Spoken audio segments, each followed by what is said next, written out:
Le 26 mars 2026, la Nouvelle-Calédonie affrontera la Jamaïque en demi-finale des barrages intercontinentaux pour se qualifier à la Coupe du Monde se déroulant cet été en Amérique du Nord. En cas de victoire, elle affronterait la République démocratique du Congo et aurait ainsi l'occasion de se qualifier à la Coupe du Monde pour la première fois de son histoire. Pour accéder à ces barrages intercontinentaux, la Nouvelle-Calédonie a dû finir première de son groupe de la zone Océanie devant les Fidji, les îles Salomon et la Papouasie-Nouvelle-Guinée.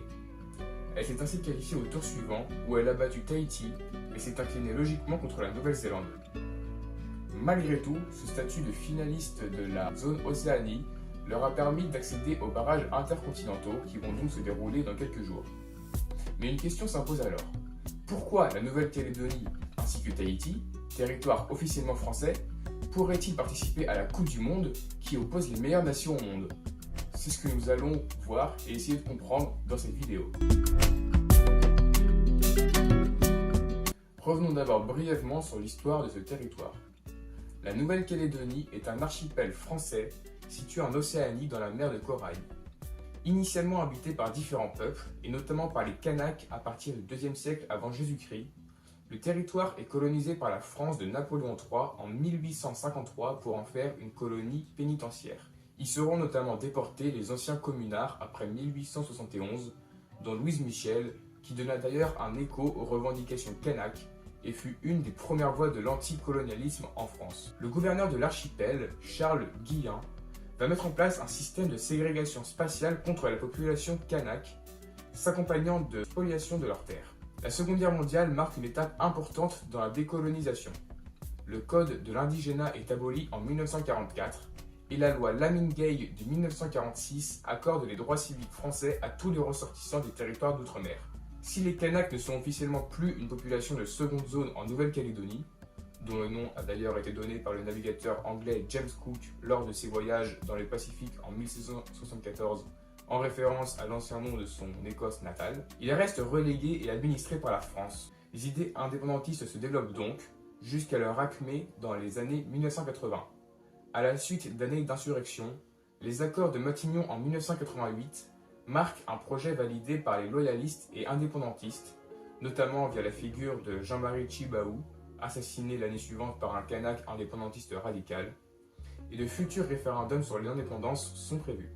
D'autres négociations se sont produites, notamment l'accord de Nouméa en 1998 ou celui de Bougival en 2025, afin de répondre aux insurrections de 2024, vous vous en souvenez peut-être, mais la situation reste tendue.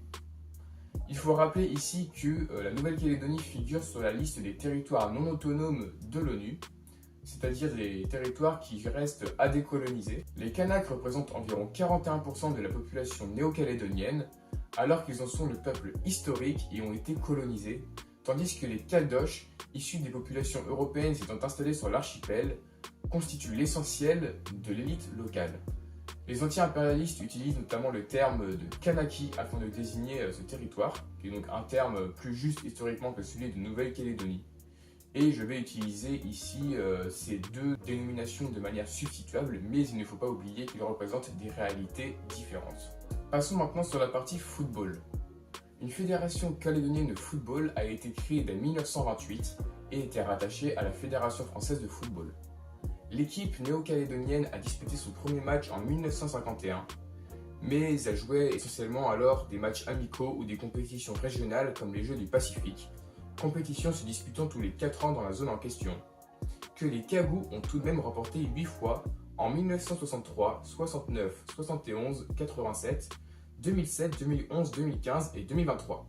Oui, les Kagous, c'est le surnom donné à cette équipe en référence à une espèce endémique d'oiseaux présente uniquement en Kanaki. Ils disputent aussi à l'occasion la Coupe d'Océanie avec une 3e place en 1973, en 1980 et des finales en 2008 et en 2012. Le changement pour cette équipe se fait alors en 2004, puisque la nouvelle FCF, refondée en 2001, intègre alors à la fois la FIFA et l'OFC, la Confédération de football d'Océanie, c'est-à-dire l'équivalent de l'UEFA en Europe. Cette double intégration lui permet de participer officiellement aux compétitions mises en place par ces organisations et ainsi le droit de participer aux qualifications pour la Coupe du Monde de la FIFA. Cette évolution a été permise par une autonomie sportive accordée à la Kanaki dans l'accord de Nouméa de 1998 et aussi par le fait que la FIFA reconnaît plus de fédérations, 211, que l'ONU ne reconnaît de pays, 193.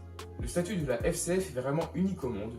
C'est par exemple la seule sélection avec sa cousine tahitienne à avoir participé dans le même temps aux compétitions internationales de la FIFA et à une compétition organisée par une fédération nationale avec la Coupe de l'Outre-mer de la Fédération française de football qui a existé de 2008 à 2014. Les cas des sélections néo-calédoniennes et tahitiennes se ressemblent sur beaucoup d'aspects et une rivalité sportive s'est développée entre ces deux territoires français qui ont leur propre sélection. Si la Nouvelle-Calédonie ainsi que Tahiti ont la possibilité de disputer des barrages pour se qualifier à la Coupe du Monde et que ce n'est pas le cas pour des territoires comme la Guadeloupe, la Martinique ou la Guyane, c'est en partie parce que, aux yeux du droit administratif français, ce sont des départements, tandis que la Polynésie française est une collectivité d'outre-mer et la Nouvelle-Calédonie une collectivité sui generis, c'est-à-dire qui est tellement singulière qu'on ne peut pas la ranger dans une case. Si les autres collectivités d'outre-mer, comme Wallis et Futuna,